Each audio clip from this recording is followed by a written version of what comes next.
Ntar tutup pintu dulu. Oke, sambil menunggu jam 3 dan menunggu narasumber kita bergabung, saya standby aja dulu 3 menit sebelum waktunya live. Thank you yang udah gabung. Semoga koneksi kita lancar. Ada banyak banget pertanyaan yang masuk.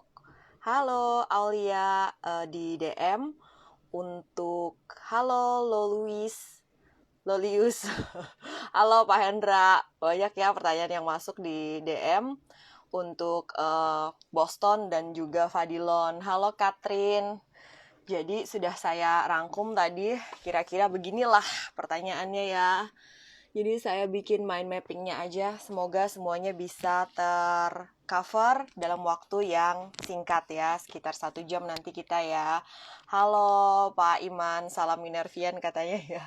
Saya baru baca bukunya tapi belum tahu gimana caranya mengaplikasikan SEPA. Oke Pak Ari, thank you. Kita tunggu, coba kita lihat siapa tahu Fadilon sudah ada dan Boston ya. Oh, sudah ada teman-teman. Langsung saja kita. Oke, Fadilon sudah saya invite. Boston sudah ada juga teman-teman. Oke, nice. Jadi kita mulainya lebih awal ya. Semoga bisa lancar bergabung di sore hari ini. Semoga tidak ada delay, iya, semoga tidak ada delay. Kemarin itu kan kita live-nya pas di prime time ya, Call TV ya ibaratnya kan, prime time, waktunya Ikatan Cinta gitu kan, kita live gitu kan, terus dengan dua big fan gitu kan, dengan Mas Bekti dan dengan Dani Lim gitu kan, nggak kuat koneksi saya teman-teman. Hai Caca. Oke, coba sudah gabung belum ya? Udah saya invite sih tadi. Semoga bisa bergabung dengan lancar ya. Oke, Fadilon udah invited, Boston udah invited juga. Oke, tinggal di accept nih. Aduh, ada notif Shopee. Oke, saya udah di Boston udah di invite tapi unable to join. Saya invite lagi.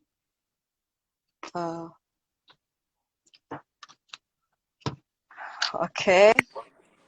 Hai Boston, thank you udah join. Kita tunggu Fadilon nih ya. Oke. Wah, rambut baru Boston. Fadilon, coba saya invite sekali lagi. Semoga bisa bergabung.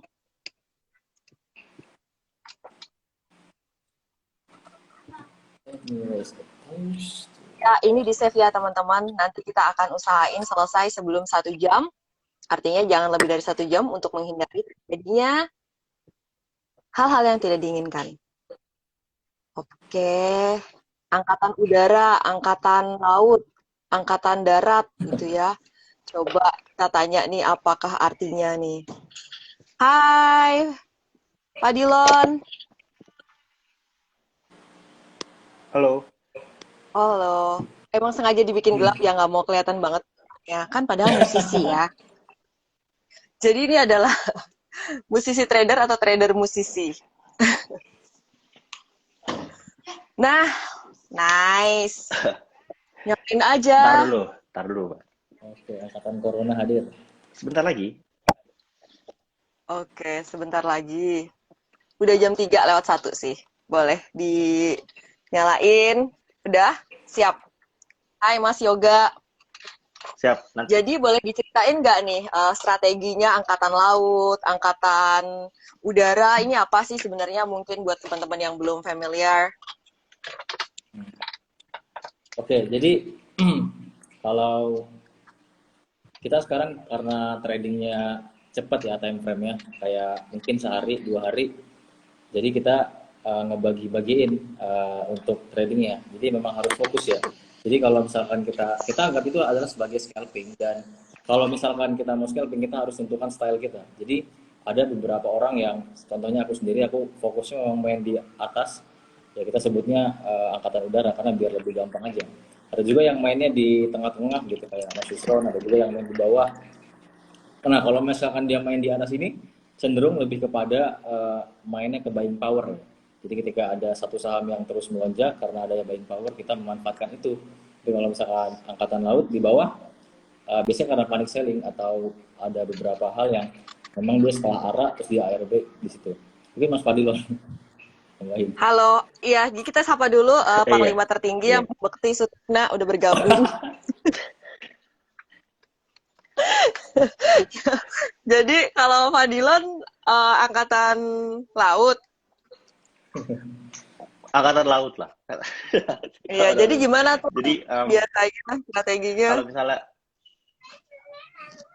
kalau misalnya gini, sebenarnya ya kayak tadi dijelaskan sama Boston, kalau angkatan laut atau yang biasa menyerok hancurnya saham-saham yang lomba-lomba angkatan udara tuh biasanya besoknya kan ada drop yang lumayan cepat.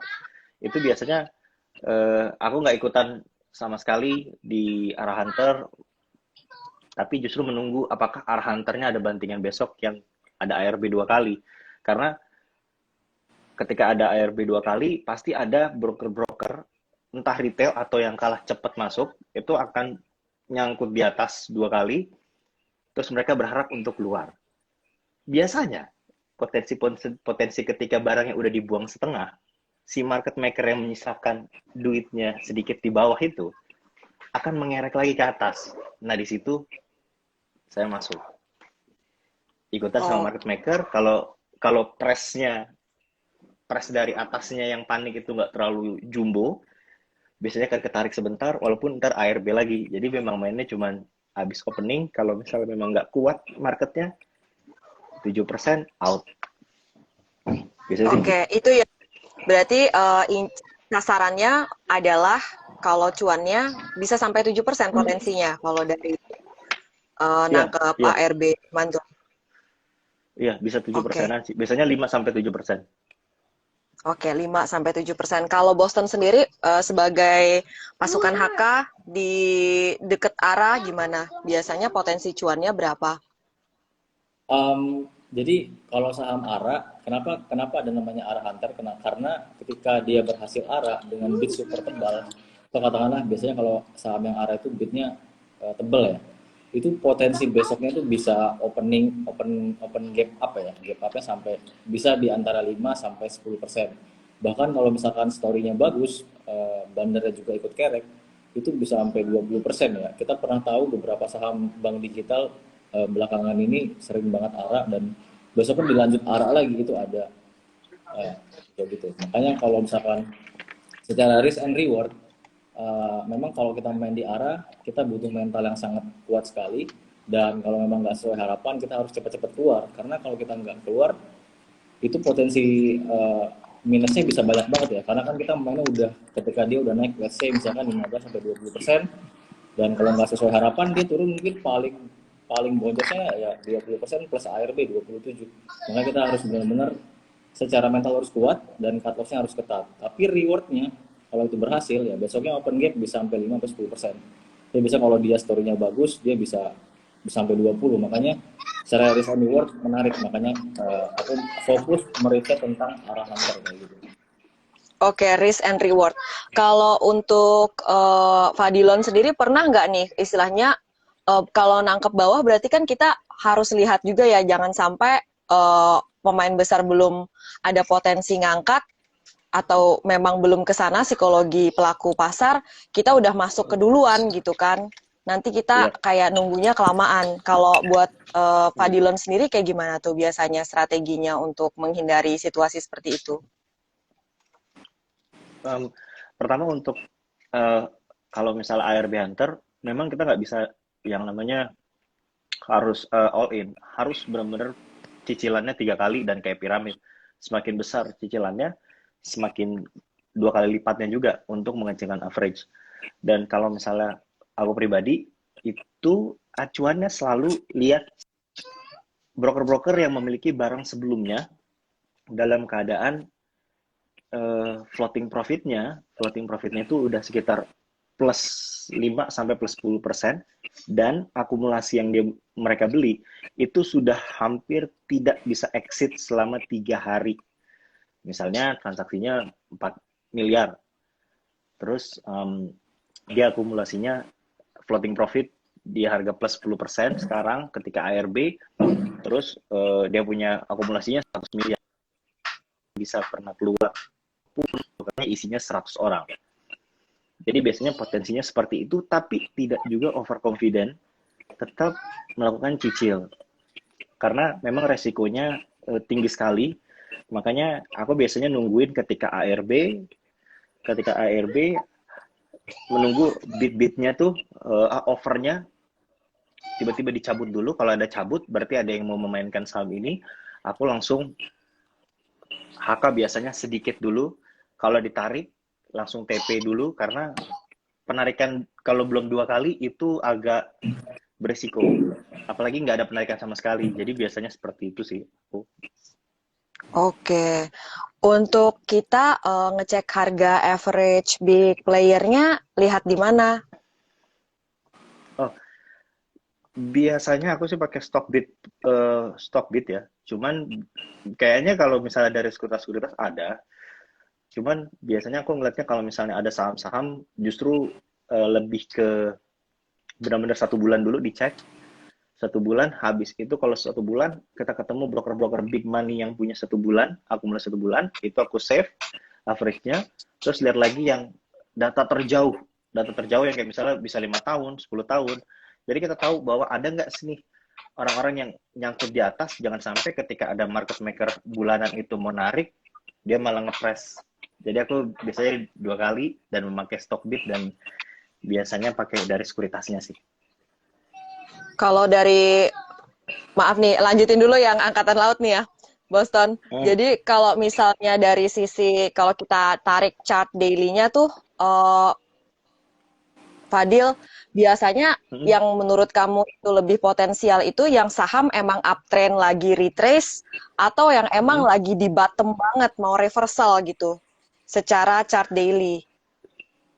Ya, kalau aku justru kalau untuk ARB Hunter yang aku tahan bakal bisa sebulan atau bahkan lebih dari 2 bulan, itu justru yang ibaratnya sideways lama, terus dekat RUPS, ada akumulasi yang mencurigakan, itu aku akan taruh duit kecil dan cuekin dulu.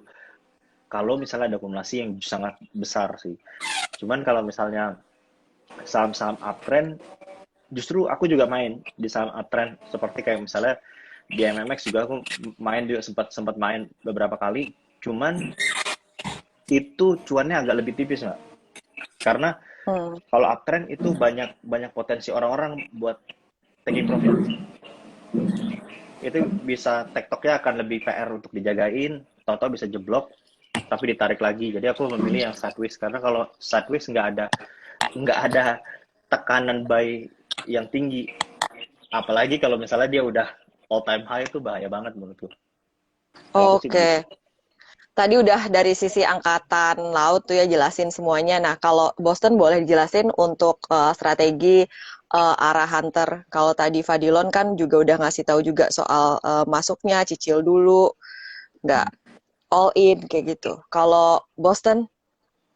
Oke, jadi kalau misalkan main di atas, jadi kan kalau misalkan kita mau screening, kita tentu ada 2 cara. Yang pertama, kita coba cari di top gainers bisa. Kita cari saham-saham yang udah naik 10%, atau mungkin dari 5% juga bisa, sampai 20%. Nah, saham-saham yang naiknya sampai sebanyak itu kita cek lagi di broker summary-nya. Siapa yang naikin saham ini? Apakah memang bandarnya berkontribusi lebih banyak, atau memang karena retail aja? Itu yang pertama. Yang kedua, setelah kita dapetin itu, kita coba cari story-nya apa. Karena saham-saham itu naik harus ada story-nya. Itu yang ngebikin orang-orang itu mau membeli sahamnya, mau hold sahamnya juga. Karena ada story tadi. Terutama kalau aku sih membagi jadi 3 story itu. Yang paling penting adalah story soal right issue, yang kedua story soal akuisisi atau merger, dan yang ketiga soal laporan keuangan, yang memang kalau laporan keuangan ini dia harus benar-benar super gede itu profitnya, bukan yang cuma profit tipis. Kalau dia tipis mungkin nggak sampai arah, tapi kalau super besar banget mungkin ada potensi arah tapi nggak terlalu lama. Nah, yang paling sering terjadi sekarang adalah ketika right issue, apalagi saham-saham yang memang harga right issue-nya di bawah harga market. biasa tuh banyak banget ya. Harga harga sekarang let's say misalkan 1.000, harga retisi cuma 100. Itu menarik banget. Nah, cara cicilnya adalah eh, kalau aku sih memang nggak, pertama yang dilihat adalah averaging bandarnya. Jadi di berapa? Kalau misalkan udah terlalu jauh mungkin tunggu tunggu pullback dulu ke bawah. Kalau udah agak-agak dekat mungkin mau coba masuk ketika harga sahamnya udah 15% naik, 20% naik juga. Dan kalau dia konsisten bandarnya untuk HK terus, kita ikut akumulasi juga. Nanti terakhir ketika udah mau arah, bid terakhir itu kan dia biasanya tebal banget ya. Nah itu aku ngelihat bid terakhir itu, kalau misalkan dia tebel banget dan dia di HK terus sama bandarnya sampai habis, ya mungkin akan tambah lagi di situ. Jadi memang 3 kali masuk. Nanti averagingnya nggak terlalu dekat sama agak arah, tapi agak di bawah. Nah itu kita pasang jaga-jaga kalau udah arah, apakah dia kuat atau enggak. Dengan cara kita harus perhatiin terus di bid and overnya. Karena kalau main di atas kita harus detail, harus waspada. Karena kalau kita lengah sedikit dan dibanting ke bawah itu benar-benar bisa hancur banget aset kita. Makanya perlu kita untuk cut loss juga. Oke, jaga benar-benar ya, perhatiin bid overnya. Kapan sih kamu lihat kayaknya ada tanda-tanda danger gitu, tanda-tanda alert dari bid overnya kalau kita sebagai pasukan arah hunter? Oke, jadi ada yang namanya sizing. Saham-saham yang memang arah cuman dengan modal let's say misalkan 1 miliar doang, itu aku biasanya menghindari. Karena aku sendiri mainnya kan udah besar size-nya, jadi nggak bisa masuk kayak gitu. Mungkin kita bisa masuk tapi keluarnya susah gitu. Kalau mau keluar mungkin minusnya jadi lebih banyak lagi. Itu yang pertama kali kita perhatiin mengenai dari bid volumenya ya. Jadi apakah hanya ada volume atau enggak, turnover tinggi atau enggak. Terus yang kedua adalah kita coba lihat dari historical sahamnya. Ini saham-saham apa? Let's say misalnya grup MNC itu mainnya kayak gimana, grup Bakri kayak gimana, atau saham-saham yang secara historical dia memang kasar sekali mainnya. Kasar itu dalam artian terlalu volatile, jadi kayak diangkat, bitnya dihilangin, dibanting, kayak saham-saham ya teman-teman tahu saham-saham yang diisi sama fake bit itu ada saham ST, Pras ya kayak gitu yang diangkat, dihajar ke bawah, diangkat lagi itu bisa kita hindari karena itu terlalu berbahaya. Itu aja sih Kak pertimbangannya. Oke, tadi soal perhatiin juga siapa yang berkontribusi misalnya untuk naikin atau narik saham itu. Nah, kalau dari kalian sendiri ada beberapa kode broker yang menurut kalian nih enak nih buat ditumpangin gitu nggak? Coba ke Kalau ya, Boston atau ke Fadilon? oke, Pak dulu. Oh, kalau kode broker, Jadi kalau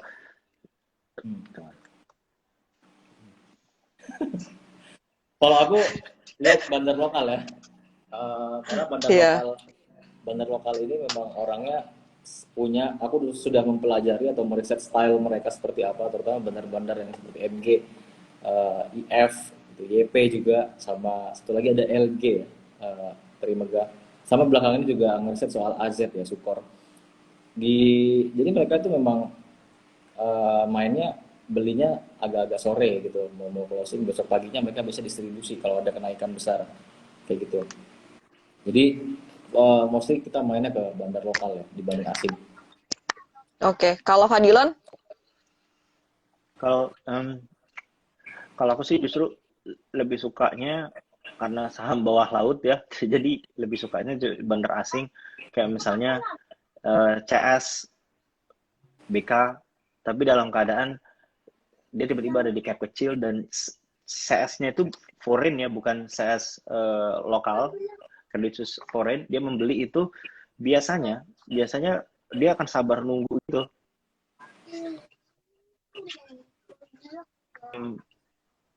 Kalau lokalnya sih aku tetap suka MG dan YP untuk diekorin karena kalau nggak ada mereka berdua ini saham jadi sideways lama banget. Mereka mereka berdua ini salah satu broker yang tahu lah gimana cara profit taking, gimana cara mengendalikan saham dalam time frame harian. Jadi makanya kalau aku lihat aku udah di bawah laut gitu ya, di saham-saham bawah laut, terus tahu-tahu melihat, wih, MG dan YP udah mulai main nih. Nah, aku tuh malah seneng, bukan takut. Berarti akan ada volatilitas yang bisa aku kesempatan untuk taking profit atau take stock berkali-kali. Oke, Gitu sih kalau aku. berarti sinyal-sinyal volatilitas yang potensial cuan gitu ya. Oke, ini kan sesuai temanya cara screening saham untuk fast trade kayak gitu kan. Workflow-nya dari kalian tuh kayak gimana sih? Aku ke Boston dulu. Oke, jadi teman-teman Mulai harus dari tahu screening. sekali. Ya. Ya, jadi pertama aku mau bilang kalau kita tuh harus tahu style ya. Jadi concern ya, concern. Jadi kalau teman-teman kalau mau investasi itu concernnya adalah emitennya. Kita to own the emiten. Tapi kalau kita swing, kita concernnya adalah trend. Kita cari yang uptrend. Kalau kita daily trade, kita concernnya adalah momentum. Momentum itu dalam artian setiap sentimen-sentimen yang ada di market setiap hari itu. Nah, itu yang sering kita lakukan. Nah, kalau kita bicara soal scalping, berarti kita berbicara soal bid offer. Jadi itu benar-benar real time psikologis manusia tuh di situ volatilitas yang dimanfaatkan. Nah, kita berbicara soal daily trade ya, di mana itu sebenarnya adalah momentum. Jadi screening awal pasti karena kita mainan momentum, berarti kita cari sekarang market lagi heboh apa, sekarang market lagi ngebahas apa. Saya misalkan lagi ngebahas bank-bank digital yang mau digital, berarti kemungkinan besar buying powernya akan ke sana dan kita concern ke sana. Nah, setelah itu kita coba lihat lagi apakah reaksi dari reaksi dari saham itu naik apa enggak, karena sering diomongin ada yang mau right issue juga mungkin newsnya, dan kita coba lihat. Nah, kalau misalkan dia sudah direspon sama market dan dikerek sama bandarnya, nah itu baru kita coba mulai untuk kita kerucutkan lagi, dan kita kalau kita mau entry kita pasti lihat averagingnya dulu dan seberapa banyak bandarnya beli. Kalau misalkan dia belinya terlalu banyak dalam satu hari, yang let's say misalkan volume harian rata-ratanya 100, tapi tiba-tiba hari ini sampai 500 dan bandarnya nge-HK sampai 200 volume, berarti ada sesuatu yang besar yang mungkin kita belum tahu tapi mereka udah tahu. Nah, itu kita bisa ikutin mereka, dan patokannya adalah average-nya. Jadi kalau masih dekat tuh sebenarnya aku suka banget gitu. Jadi kita punya posisi yang sama sama bandarnya, dan kelak nanti pasti newsnya muncul terakhir kalau bandarnya udah akun, karena bandar volume itu nggak pernah bohong kayak gitu. Oke. Dari Fadilon, workflow-nya untuk screening sahamnya? Eh, Kalau aku sih lebih ke mirip-mirip sama Boston tadi. Jadi memang untuk screening aku memang selalu membagi dua.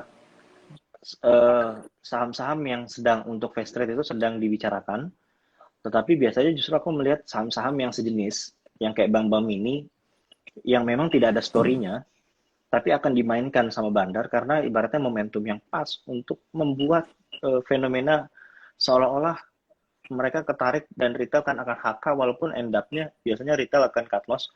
Um, karena setiap saham-saham yang lebih tren pasti ada grup-grup kecil kayak bank-bank ini yang ikutan naik tapi nggak ada apa-apa. Biasanya aku untuk fast trade membelinya di situ, di screeningnya, dan yang satu lagi aku tuh selalu lihat screening paling sering aku lakukan itu adalah di RTI, terus lihat aja top loser selama seminggu saham-saham apa yang ARB berjilid, dan sudah ada akumulasi perlawanan dari broker-broker yang average-nya mau kejemput dan mempunyai jumlah akumulasi yang besar. Biasanya aku sih screeningnya seperti itu, justru saham-saham yang punya trauma lama, karena kalau udah trauma lama atau 4-3 kali ARB itu udah otomatis retail yang kurang detail pasti teriak mau keluar. Di situ potensinya untuk bandar mengambil kesempatan itu. Biasanya sih ditarik di hari keempat, hari kelimanya. Walaupun ujung-ujungnya turun lagi, tapi ya biasanya sih 4 sampai 5 hari. Kalau aku sih begitu. Oke, jadi intinya kita tidak boleh terlalu menyayangi ya, terlalu yakin banget juga enggak ya. Maksudnya nanti kalaupun udah diangkat ya udah nikmati aja dulu pantulan saat itu ya berarti ya.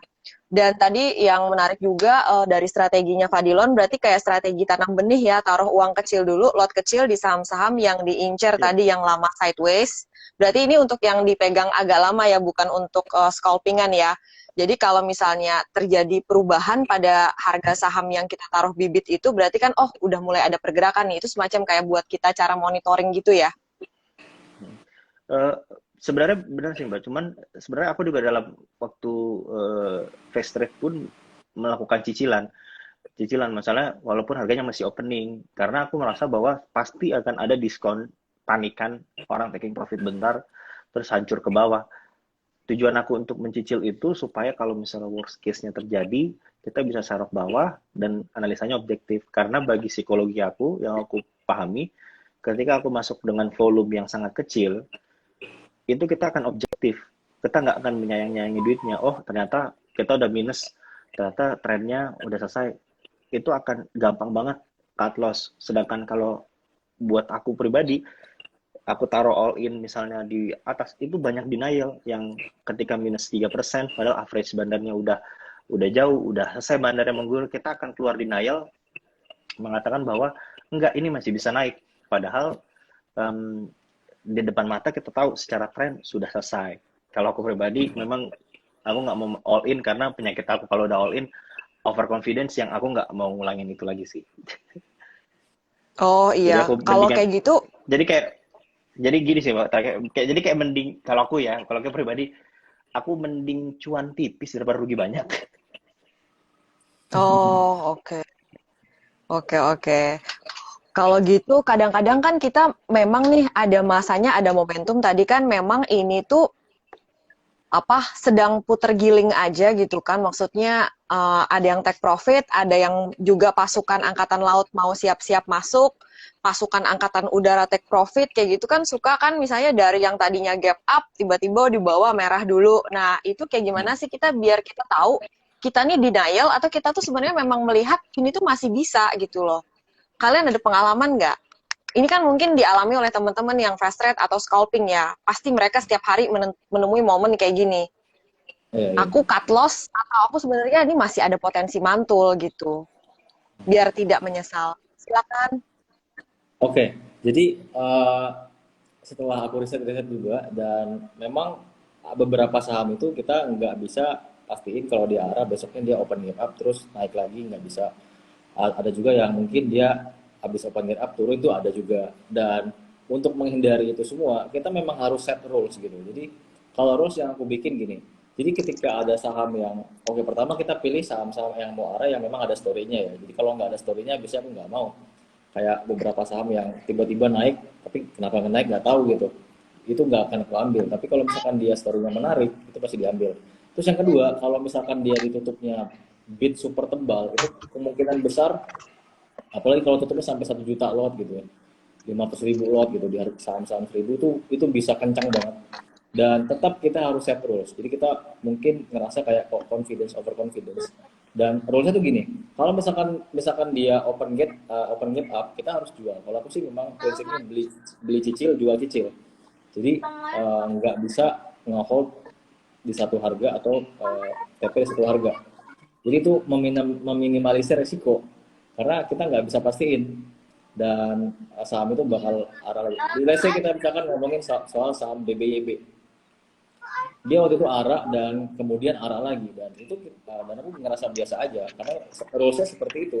Jadi ketika udah open gate up kita jual, naik lagi kita jual lagi sampai terakhir mungkin di 20% kita jual udah.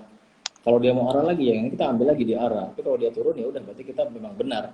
Jadi emang kita harus set rules aja sih. Jadi apa yang kita yakini itu nyaman dan itu benar, kita lakukan itu terus.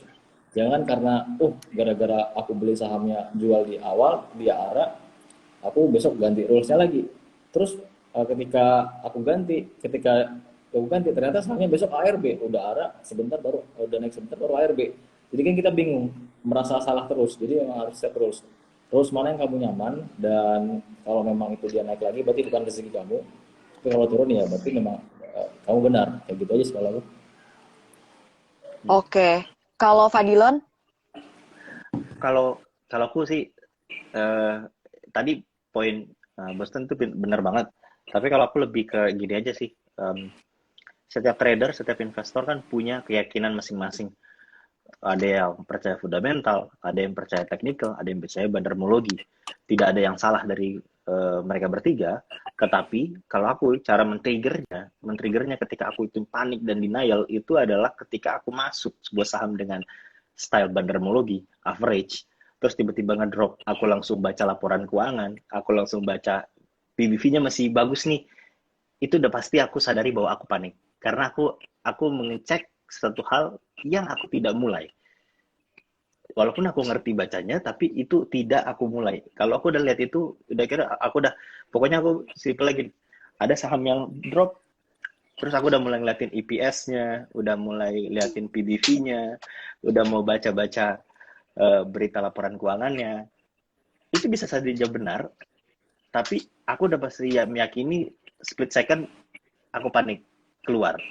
Aku kalau udah ngecek EPS di trading, ngecek PBV di trading, aku quit. Bukan berarti PBV atau EPS itu tidak efektif, tapi untuk style trading aku itu nggak aku pakai. Dan kalau aku pakai berarti aku cuman panik. Jadi aku menyalahi rule dasar yang aku beli pertama. Berarti panik dan mencoba mencari pembenaran kayak gitu ya. Padahal tadi Mm-mm. masuknya pakai metode bandarmologi gitu. Kenapa mau keluarnya Mm-mm. kok ke fundamental kayak gitu ya. Mm-mm. Mm-mm. Karena Oke. karena memang ini, maksudnya eh, ketika kita memang panik itu biasanya untuk pembenaran bantalan paling enak itu adalah fundamental. Makanya kita Mm-mm. harus tahu Oke. rules kita. Kalau masuknya fundamental, yakini saja.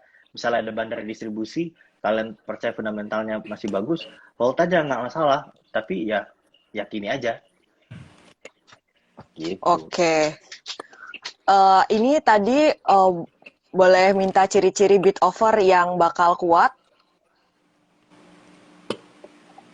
Eh, Hmm, bosan dulu. Gini, kalau bid offer sebenarnya kita bisa lihat dari historical sahamnya itu pasti.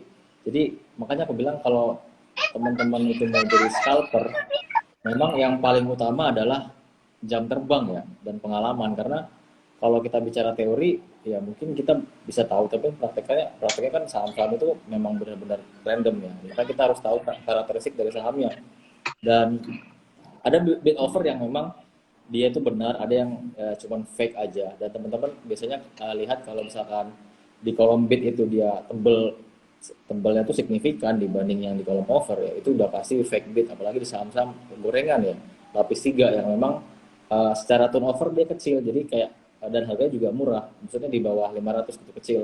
Jadi untuk modal yang kecil itu udah bisa nambel-nambelin kayak gitu. Dan kalau misalkan di saham-saham second liner itu biasanya kalau dia udah setara gitu ya, maksudnya bid sama overnya itu udah sama-sama banyak, nggak terlalu signifikan bedanya, ya itu kemungkinan besar sih benar aja. Nanti teman-teman coba cek turnover juga, eh, apakah biasanya kalau misalkan bid overnya di 10.000 tiba-tiba 100.000 terus turnovernya tinggi ya berarti itu benar aja sih, bukan fake. Jadi kayak memang ada volume tinggi di situ. Kayak gitu sih kalau aku itu. Oke, kalau dari Fadilon, Um, kalau dari aku sih sebenarnya kalau ngeliat bid dan offer itu paling gampangnya gini. Kalau misalnya ada eh, kalau misalnya ada dijajarin bid yang super tebal di sebelah sebelah kiri, terus tidak ada yang berani membatasi dan tidak ada yang berani mengambil itu dalam jumlah banyak, bisa dipastikan itu memang sebuah pancingan untuk kalian membeli yang kanan oleh sebuah market makernya. Makanya aku pribadi kalau cara melihat potensinya seperti apa, pokoknya kita ikutin aja market maker bekerja, jangan pernah malah jadi masuk perangkap mereka. Di sini bidnya tebal, di sini bidnya super tebal, 4 tick tebal, di sini tipis. Ya kita sebagai retail jangan jangan ngehak yang tipis ini karena ini pancingan psikologinya mereka. Tapi kita justru ikutan antri di bid-bid mereka yang masih kosong. Misalnya sini 200.000, sini 100.000, sini 10.000, di sini 200.000. Berarti kita sebagai retail antri aja yang di 200.000 atau di 10.000-nya. Jadi kalau dicabut kita juga ikut cabut. Jangan antri yang kanannya karena kalau kanannya ini kan memang secara bid dan offer mereka menebalkan untuk kalian HK yang ini. Kalau di sini ditebalkan, mereka memancing kalian untuk ngebuang barang di sini. Makanya kalian kalau misalnya ada yang overnya tebal di sini, sini tipis, lihat aja yang di titik yang mana overnya tebal. Kalian ikut antrinya di situ. Jadi ketika ada yang panik ketarik, oh, kalian masuk di antrian pertama di bidnya, mm-mm. lalu ditarik lagi sama market makernya, kalian lihat lagi apa yang dilakukan market maker. Apakah dia menebalkan? wah dia udah mulai menebalkan kanannya. Berarti waktunya kalian untuk jualan. Karena kalian nggak tahu skenario-nya. Bisa aja cuma ditarik. Karena volume kalian kan nggak besar. Jadi ikutin aja skenario-nya. Nanti kalau di dropin lagi, ambil lagi. Jadi bukan, jangan mirroringnya. Maksudnya sininya beatnya tebal, sininya tipis, malah kalian malah bermain, wah ini aku ambil ini takut keburuan. Justru itu yang diinginkan market maker. Jadi kurang lebih kontrol. Karena memang aku dulu tuh waktu sebelum ketemu Mas Bekti juga ya suka menghaka itu. Oh ternyata ini tuh memang dimaksud.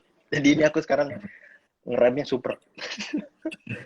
Oke, berarti tadi kalau itu tadi soal bid bawah ya, tadi sudah disinggung juga sedikit kalau misalnya kadang kan kita udah dapat barang nih, udah bagus nih posisi kita nih, floating profit gitu kan. Kadang-kadang kita mau jual, kita suka takut jiper lihat palang yang gede gitu kan, di over, bidnya gede banget, bukan bidnya, lotnya gede banget, di over. Kita suka kan jual tuh khas-khasnya kita retail gemai-gemai kan kita jual satu tik di bawah yang tebal banget itu tuh, tapi padahal tuh biasanya di break lagi tuh. Nah, gimana tuh Fadilon? Kalau aku lihat aja di running trade, makanya penting banget buat kita retail itu kita lihat di running trade siapa yang nembokin. Ini sorry banget kalau yang nonton ada market maker ya. Aku itu suka banget yang namanya nge-spam di tembok-tembok yang kecil. Itu satu lot. Jadi ketika bidnya 100.000, aku spam satu lot dulu. Oh ternyata brokernya broker MG. Dia yang akumulasi di bawah. Terus pas dia mulai tipis, terus ditebelin lagi, aku spam lagi satu lot. Oh ternyata masih MG. Oh berarti ini cuma MG suruh kita untuk beli di kiri. Habis itu breakout. Biasanya aku spam lagi. Tapi harus yang super kecil ya, jangan di transaksi 1.000 karena kalau 1.000 udah buang duit. Jadi di saham-saham khusus saham-saham kecil aja. Kalau kita lihat spamnya itu ternyata yang nebelin adalah yang average-nya bawah, ya udahlah. Menurut aku itu cuman bukan distribusi, hanya untuk mereka menyuruh kita untuk jual barang aja. Kalau aku sih seperti itu. Makanya harus Mereka masih ngumpulin ya berarti ya. Atau kan lihat aja, bener ya, maksudnya menurut aku yang paling penting adalah running trade. Lihat aja ketika bidnya keambil, bid overnya keambil, siapa yang ambil dan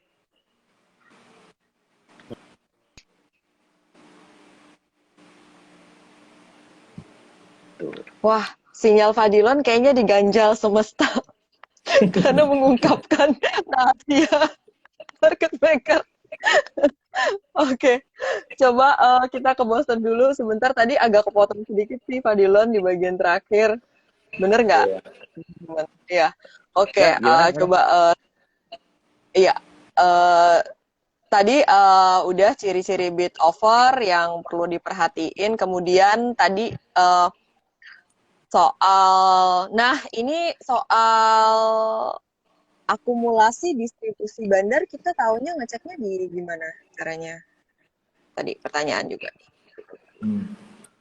Ya, akumulasi itu pasti ceknya di broker summary. Itu teman-teman bisa lihat. Namanya juga broker summary, berarti summary dari broker-broker apa yang beli apa di harga berapa dan di saham apa. Itu bisa dilihat. Nah, yang paling yang ngebedain adalah time frame ya. Dan masalah akumulasi itu berarti kita berbicara masalah akumulasi distribusi berarti kita berbicara soal jumlah seberapa banyak yang mau diakumulasi. Nah, itu mungkin yang mengakumulasi nggak cuma satu broker, mungkin bisa 2, bisa 3. Nah, teman-teman pertama coba ambil time frame dulu mau ngapain. Kalau mau swing berarti memang teman-teman concernnya sama tren ya. Tapi kalau day trade ya concernnya sama momentum atau dinamika market. Jadi biasanya aku mainnya memang momentum aja. Swing juga ada, cuman nggak terlalu concern ke situ. Jadi kalau misalkan kita lihat pada satu hari ada broker yang banyak banget beli, apalagi kalau brokernya cuma satu ya, dan dia belinya sangat banyak sekali di atas harga volume rata-rata, itu sangat menarik untuk kita entry. Mungkin story-nya belum keluar, tapi yang aku bilang tadi, kalau misalkan bandar volume, akumulasi itu pasti nggak bohong. Ada sesuatu yang besar yang mungkin kita belum tahu, tapi mereka udah tahu. Ya, that's why mereka mau akumulasi. Begitu juga distribusi. Ya, ketika harganya udah naik, mereka jualan banyak. Ya, mereka tahu apa yang kita nggak tahu. Jadi tetap di broker summary, dan kalau untuk time frame dan volume paling itu yang ngebedain sih. Iya, tadi ada yang nanya kalau lihat Broksum berapa hari ke belakang katanya. Ya itu tadi, itu tergantung dari concern teman-teman. Tergantung kita Teman-teman. ya. Ya, Oke. Kalau kalau kalian boleh nggak? biasanya orang yang ngelihat Broksum itu adalah orang-orang yang melakukan day trade atau swing. Kalau scalping mungkin iya sedikit ya, cuman nggak terlalu berpengaruh. Mungkin lebih kepada bid over, karena kan scalping itu ngomongin soal benar-benar real time psikologis ya, memanfaatkan itu. Tapi kalau day trade itu kita memanfaatkan momentum. Jadi di market nih hari ini lagi ngapain, lagi ada apa, lagi ada sentimen apa. Kalau swing itu udah lebih kepada tren. Mungkin tren yang akan naik ke depan adalah tren, let's say misalkan bank digital atau teknologi. Nah, itu bisa diambil time frame yang cukup panjang ke belakang. Karena biasanya di masa-masa sideways atau dia udah turun banyak downtrend, terus dia mulai menembus EMA 10, kalau aku patokannya EMA 10 dengan volume yang besar bandar, itu kita udah bisa lirik kayak gitu. Dan Oh, kita tariknya ketika dia sideways atau dia baru turun banyak dan mulai mantul kayak gitu. oke. Pak Dilon, Ya, tadi gimana? soal akumulasi distribusi bandar ada yang mau ditambahin nggak? Hmm, sebenarnya kalau aku sih tadi yang dijelasin Boston udah komplit banget, tapi kalau aku pribadi memang kalau misalnya aku mau memang cuman buat bulanan, kalau misalnya buat periode trading yang swing yang aku sebulanan, aku kan cek 6 bulan. Kayak 2 kali lipatnya aja, 3 kali lipatnya 6 bulan. Kalau misalnya buat fast trade itu aku cuma ngecek aja 3-4 hari ke belakang. Yang menarik dengan volume besar aja sih. Pokoknya disesuaikan aja. Jadi kalau secara secara konsep, kalau misalnya buat taking profit 3 sampai seminggu, 3 hari sampai seminggu, itu aku ceknya 2 minggu atau 3 hari ke belakang aja cukup. Kalau buat investasi yang swing, mungkin seringnya justru 6 bulan sampai selama mungkin yang informasi yang aku bisa kumpulkan di broker summary yang tersedia sih. Oke, menjawab pertanyaan teman-teman ya. Ini untuk Fadilon ada yang nanya, ada aplikasinya nggak untuk tahu saham mana yang open sama dengan low? Oh, yang open sama dengan low itu sebenarnya di ini aja bisa kok. Maksudnya dari RDA dari aplikasi sekuritas masing-masing itu adalah trik yang ini aja sih. Itu trik yang aku waktu itu belajar dari Pak Fier di postingan satu postingan Pak Fier dan praktekin. Yang aku ngerti, nggak tahu ini bener apa enggak yang dimaksud Pak Fier adalah memang saham-saham yang pagi-pagi open dan low-nya kembar, lalu tiba-tiba sahamnya terbang ke atas, ibaratnya misalnya opennya 158, low-nya 158 dan udah berjalan setengah jam, 1 jam masih tetap segitu, itu ada potensi akan pantulan, tapi biasanya 7 sampai 10% itu kita TP. Kalau aku anggap ya, karena secara logika memang benar. Kalau misalnya pagi-pagi open sama dengan low-nya sama dan udah berjalan 1 jam, berarti tidak ada perlawanan jual 1 jam. Karena biasanya saham-saham itu kan di jam pertama itu yang menentukan dia akan ke atas atau ke bawah. Itu artinya ibaratnya dia dalam keadaan netral, belum ada apa-apa lah. Jadi resikonya sedikit dan potensi cuannya tinggi. Itu yang aku pahami sih waktu dari postingan Pak Fier itu, dan aku praktekin di salah satu emiten. Oke, berarti kita cek aja satu-satu ya. Cukup banyak waktu berarti untuk ngecek ya kan, kalau sampai sekitar 30 menit sampai 1 jam open sama dengan low, berarti ada cukup waktu lah ya untuk ngecek ya Fadilon. Iya, iya, Maksudnya, iya, iya. uh, Justru aku gitu nggak sih? ngeceknya justru gini aja. Maksudnya ada yang pergerakan, kalau kita lihat saham yang sepi, ya pasti open low-nya akan selalu sama kan. Tapi aku Mm-mm. lihat saham-saham yang ibaratnya ada pergerakan yang kayak plus 5%, plus 2%, plus 3%. Pagi-pagi kan suka ada tuh saham yang plus 1, plus Mm-mm. 2, plus 3, plus 2. Nah, aku langsung cek nih, ini open low-nya udah bolak-balik 35%, tembus nggak nih? Oh, ternyata setelah 1 jam nggak tembus, average-nya masih dekat. Ya, aku beli aja di atas open low-nya sedikit. Jadi nggak selalu kita dapat di open low-nya. Aku nunggu ketika, oh ternyata nggak nggak tembus open low-nya ya wes kita beli aja situasi, tapi tetap harus cicil. Contoh Aku tim nyatanya, nggak bisa. contohnya. Ya saham yang Contohnya, tiba-tiba masih ingat nggak dibanting. Fadilon? Ini Heeh. contoh nyatanya adalah di Mm-mm. saham yang sudah ARB 2 kali, INPC. INPC. Coba sobat nyangkut INPC yang telat angkat jemuran, boleh kasih love? Jadi kalau kita lihat INPC waktu di tanggal 4 Agustus itu ya, itu kan kita lihat ya, open low-nya sama 188, 188. Aku waktu lihat INPC itu lihat, wah ini bener ya kata Pak Fiar, ada potensi. Kebetulan memang saham digital salah satu saham fraksi harga yang di bawah 200, yang ibaratnya belum ikutan manggung, ini dia nih. Terus aku lihat ada potensi open dan low-nya 188, 188. Aku cek setengah jam, tidak ada pergerakan yang signifikan, terus aku HK aja di harga 190-an. Tapi di 190-an, aku lihat di situ ternyata terbangnya tinggi. Karena terbangnya tinggi, tidak sesuai berlebihan ekspektasinya, aku TP di pokoknya sekitar floating profit 7-10% ketika dia terbang tinggi. Ketika terbang tinggi dan akhirnya mau arah, aku beli lagi tapi volumenya sedikit. Itu di harga 200 sekitar 243-an. Tapi aku udah tahu saham ini akan hancur besoknya. Karena Aku ada dapat moge. Bukan cuman Makanya agak-agak mogenya sih.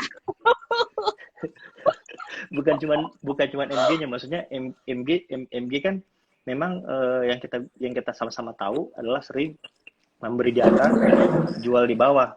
Sayangnya memang kalau aku lihat, justru aku kira ini bukan MG, aku kira bukan MG yang ngebanting, tapi karena secara INPC kalau kita cek dari jauh-jauh broker summary-nya dari sebulan 2 bulan, itu sudah ada beberapa broker jumlah besar yang punya average di 156.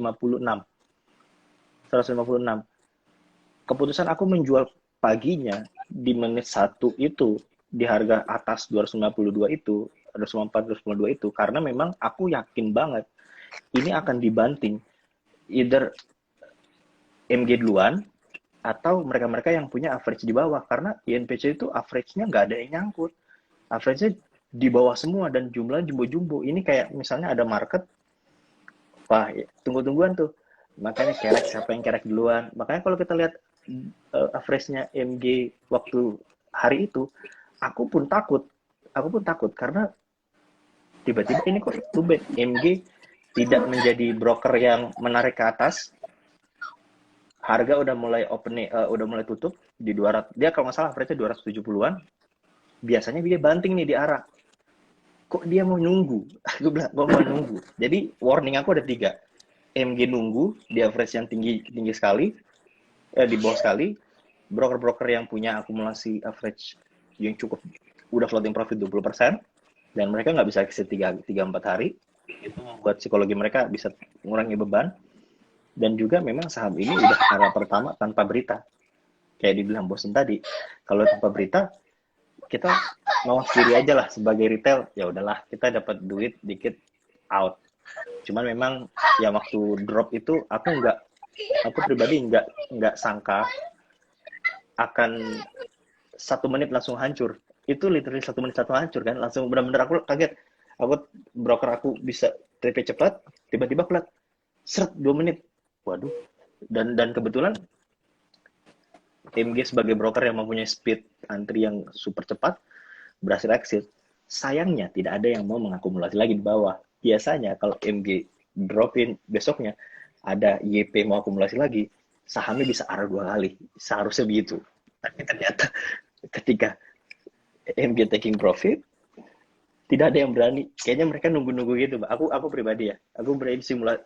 Ini menurut analisa aku pribadi melihat mungkin broker-broker yang di bawah bilang, ya udahlah, minus 7 ini kan, nanti aja minus 14 kita mau kejemput, baru kita beli lagi buat menemukan psikologi market. Karena kalau dia TP, kalau broker-broker besar yang sudah punya akumulasi besar, TP, jamaah, setengah 20% aja dari akumulasi dia. INPC ini bisa kegocap. Jadi mereka pasti harus tunggu-tunggu dulu. Kayak misalnya akumulasinya 100 miliar, dia harus ngeluarin kayak biaya 1M, 2M untuk jaga trennya. Dipentalin lagi ke atas supaya broker-broker. Karena kalau mereka kan jumbo. Kalau misalnya mereka nggak melakukan itu, ya mirip-mirip yang terjadi di Pura. Karena nggak ada yang mau defend. Gocap. Memang begitu. Jadi Wow. aku selalu berpikir You gitu. cannot Big money scare pasti punya cara. you cannot scare the retails too much juga ya. Kan berarti kan. Kan kita kan. Oke. Oh. Wow, tinggal 10 menit lagi. Pertanyaannya masih banyak pemirsa, baru setengah jalan. Oke, kita ke psikologis aja ya teman-teman. Berarti kalau gitu udah ini banget nih. Oh, ini yang teknis juga sih. Di setup monitor kalian ada berapa? Kalau monitornya satu, apa aja yang dipantau itu ya monitornya? Siapa nih yang Bosan mau dulu Kalau ya. eh, yang pasti kalau aku pakainya fast order ya. Jadi kan aku sekarang pakai Mirai Asset. Jadi di fast order itu 3 ya memang di layar satu. Nanti layar berikutnya lagi kita watchlist top gainers dan satu lagi sama ininya watchlistnya. Jadi kalau di Mirai itu ada saham-saham, kita bisa klik sahamnya, itu udah ada broker summary-nya dan detailnya, terus volumenya, terus pergerakan harganya udah ada. Jadi kayak gitu aja. Terus sama satu lagi paling di HP sih.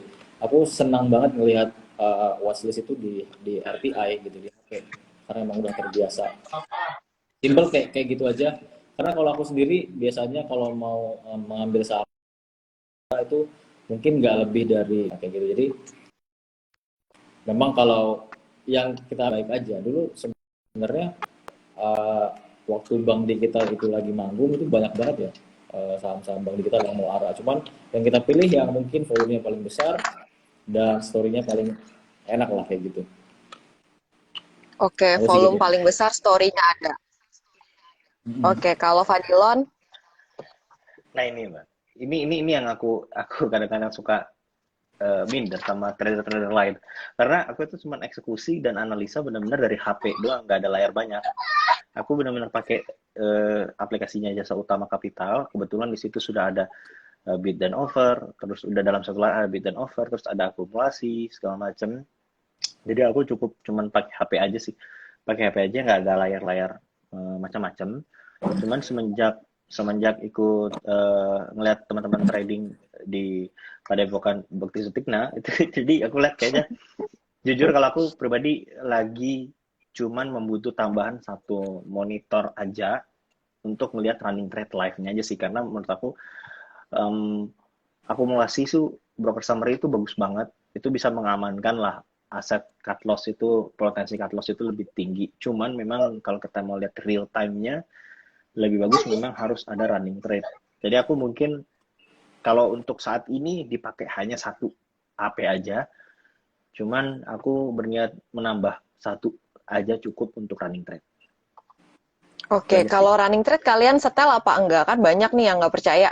Misalnya Mas Bekti memang running trade-nya nggak disetel berapa lotnya gitu. Jadi apa aja ya memang masuk gitu ke running trade. Kalau kalian disetel nggak? Kalau aku nggak, kalau aku pribadi sih ini sih kalau aku Mm. pribadi running trade-nya cuman di saham-saham yang aku sudah pegang. Jadi bukan Hmm. semua. Jadi udah misalnya ada saham-saham kayak MLPL aku pegang ya MLPL aja karena kalau kebanyakan nih, aku menurut aku ya, kalau kita kebanyakan lihat saham yang kita nggak watchlist, nanti kita belok ke sini ini dibanting aku tidak punya fokus yang keahlian untuk memecah fokus seperti itu. Jadi kalau aku running trade yang disetting hanya satu emiten yang aku lagi beli dan udah beli, bukan yang udah masuk, bukan yang belum masuk sih. Gitu. Oke, kalau Boston Apa tuh tadi? tadi kalau running trade kamu ada settingan khusus nggak? Mungkin kan kita matanya belum seelang Bekti Sutikna ya, nggak usah disetting apa-apa, masih bisa merhatiin apa gitu. Kata teman-teman kan ada yang bilang, "Hah, masa sih nggak disetting gitu running trade-nya Bekti Sutikna?" Terus Yoga kan bilang di kolom komen, "Iya kok, emang satu lot juga masuk kok running trade-nya Mas Bekti gitu." Nah, kalau Boston sendiri disetting nggak running trade-nya? Di setting, cuman aku bukan orang yang merhatiin kayak gini. Itu semua bisa dilihat Mm-mm. gini. Di saat bid offer itu, aku lebih sering merhatiin bid offer. Dan di saat bid offer itu Hmm. ada yang banyak sebelah kanan, langsung ketahuan di broker summary-nya. Jadi di update biasanya tuh. Misalkan let's say yang paling Hmm. banyak MG nih, misalkan 10 juta, tiba-tiba MG jadi 11 juta. Berarti yang HK tadi si MG. Jadi kayak langsung summary aja, nggak yang langsung merhatiin satu-satu. Kan kalau running trade tuh detail banget ya. Jadi transaksi apa, beli dari broker mana ke broker mana, di real time jam berapa, detik berapa. Ya kadang-kadang aja, cuman lebih sering lihat Broxum sama bid offer gitu aja. Oke. Waktu yang semakin terbatas, sisa berapa menit? 5 menit lagi. Kita pilih pertanyaan terkait psikologis. Eh, Bagaimana cara jaga psikologi dan mindset pada saat trading? Oke, jadi pertama, iya ini yang paling penting ya. Jadi kalau aku sekarang karena sering main di atas-atas itu memang serius, itu benar-benar butuh mental yang kuat ya. Nah, caranya pertama teman-teman harus analisa dulu, yakin. Kalau nggak yakin jangan masuk. Teman-teman bisa pakai indikator bandarmologi, average bandar berapa, terus story-nya apa. Itu benar-benar harus carilah semuanya kalau kalau memang mau masuk gitu. Rajin lah kayak gitu. Jangan malas nyari-nyari kayak gitu. Terus yang kedua tentang sizing yang paling penting. Jadi size itu yang paling menentukan psikologis ya. Karena beberapa orang ada yang memang dia jago banget bisa ngubah uang 10 juta jadi let's say misalkan 40 juta. Tapi kalau disuruh ngubah dari 200 juta dengan return yang sama let's say 300% itu susah. Karena secara mental itu berat banget. Karena mungkin satu take-nya aja mungkin udah loss-nya udah mungkin dia nggak bisa tanggung. Jadi coba size-nya itu juga teman-teman perhatiin kalau memang saham-saham itu gorengan parah. Maksudnya gorengan parah tuh yang bidnya tipis dan dia tuh diangkat cuman dengan modal yang kecil, let's say misalkan di bawah 5 miliar turnovernya itu ya hati-hati aja, jangan terlalu banyak masuk. Dan kalau dia saham-saham yang memang story-nya bagus, kayak dulu ada saham-saham yang bagus banget story-nya kita masuk tuh di BBKP itu berani masuk banyak karena juga bidnya tuh tebel, story-nya bagus kayak gitu. Jadi perhatiin dua itu aja kalau aku. Jadi orang itu gugup mungkin karena dua aja sih. Pertama dia nggak yakin sama analisanya, yang kedua, size-nya terlalu besar. Itu aja nih. Oke, Fadilon. Um, dari Boston yang soal sizing itu udah komplit banget, aku juga setuju. Cuman yang paling penting adalah kita tahu referensi. Menurut aku ya, untuk menjaga psikologi kita di trading, kita harus tahu banget referensi di dunia nyata. Misalnya gaji, ya kalian kalian kalau trading misalnya tinggalnya di Jakarta, lihat aja UMP-nya, UMR-nya Jakarta berapa. Kalau misalnya kalian udah dapat 3 juta, 4 juta gitu, kalian harus syukuri aja karena itu udah kayak 1 bulan orang kerja. Terus kalau misalnya kita lihat loss-nya, terus kita bandingkan lagi loss dengan teman-teman yang dagang di dekat rumah aku, di dagang nasi uduk Betawi itu, ya loss-nya orang yang jualan nasi uduk Betawi itu benar-benar cut loss semua kalau memang sudah tidak laku. Jadi menurutku cut loss-nya, kalau misalnya kita lihat sizing dari cut loss-nya tukang nasi uduk Betawi dekat rumahku itu kalau dia nggak laku dari sholat subuh sampai jam 7, artinya barangnya udah nggak berkualitas dan nggak layak jual juga, itu di cut loss-nya bisa dibilang 50%. Makanya kita harus tahu referensi sizing itu. Dan di saham kita cuma minus 7%, minus 3%, rugi 200-300 ribu sejuta. Kita udah takut untuk cut loss atau mentalnya terganggu, atau lihat keuntungan yang cuma 100 ribu, 5 juta gitu, terus kalian menganggap itu kecil. Karena menurut aku, karena mungkin kalian nggak punya referensi di dunia usaha sebenarnya ruginya berapa. Karena di saham tuh kalian punya privilege banget untuk banting kiri, banting kanan tanpa ada tawar-menawar.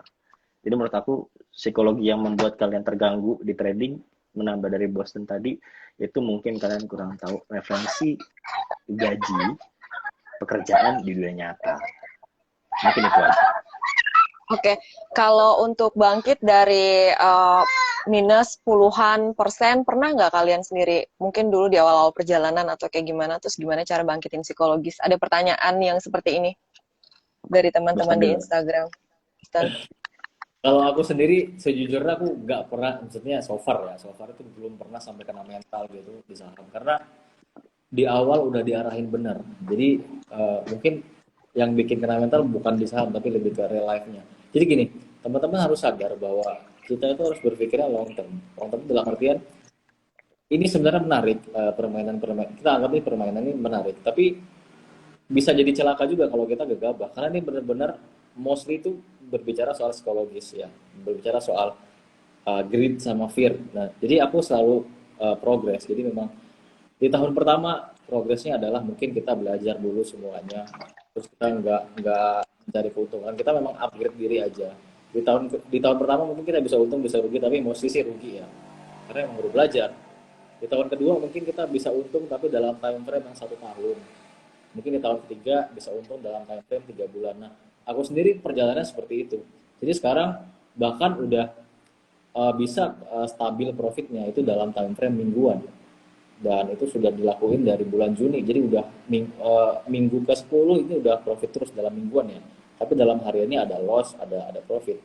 Nanti itu di-upgrade lagi. Mungkin bisa um, dalam harian gitu profitnya. Tapi ya itu agak susah. Tapi aku sih targetku di tahun keempat ini ya kita profitnya dalam mingguan. Kalau kita seorang day trade. Jadi memang ada prosesnya. Itu sih yang ngebikin kayaknya kalau mindsetnya benar secara long term itu aku sampai nggak ngerasa nggak so far ya belum pernah sih sampai kena mental gitu. Karena kita Oke, tahu Fadilon terlempar nih. Terus, iya, mindsetnya Boston udah iya selesai. iya gitu. Jadi long term mindset dan uh, enjoy the process serius karena itu tadi tahun pertama kita mungkin nggak untung, tahun kedua mungkin kita untung dalam time frame tahunan, tahun ketiga dalam time frame 3 bulanan untung, dan aku ngerasain sendiri tahun keempat ini terutama di bulan Juni itu udah dalam mingguan udah untung, profitnya stabil gitu, itu yang kita enjoy the process itu yang paling penting sih. Jadi nggak yang kayak hari ini untung besok rugi, jadi kayak aneh gitu kayak nggak dapat polanya. Mendingan kita growth aja, kalau aku sih gitu. Oke, Fadilon,